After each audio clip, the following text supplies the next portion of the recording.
Actually, it all makes sense now. Let's go full circle. Remember when Donald Trump engaged in what the compliance echo chamber called campaign interference?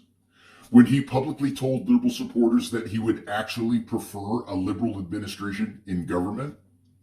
At the time, the talking heads took it as a massive compliment. They genuinely believed he was afraid of them. But a master transactional player doesn't want an opponent who is actually going to audit the ledger, protect their national assets, and leverage their resources.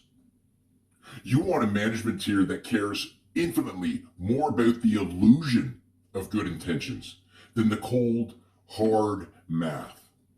Look at how the transaction actually just played out.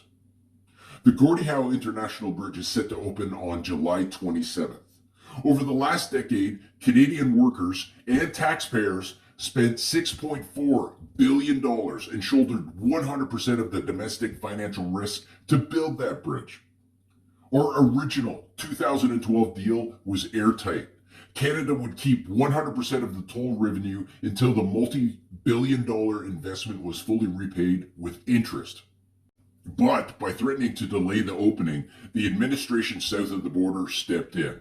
They didn't invest a single red cent, yet they walked away 50% of the net toll profits for the next 15 years and a direct veto over our own toll adjustments.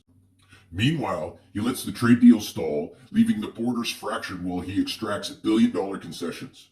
Why would he ever work out a stable trade agreement when he could just squeeze the party for easy wins whenever he needs to balance his own ledger?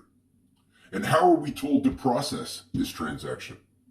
The Prime Minister stood at a press briefing podium, looked the country straight in the eye, and insisted, it's not splitting the tolls. It's just an agreement over the next 15 years to split net revenue. Read that slowly. We're told to celebrate because they called the cash net revenue instead of a toll.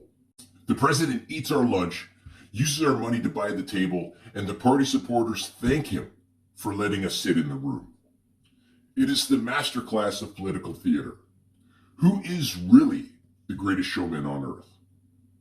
Read the receipts, notice the nuance, recognize the risk.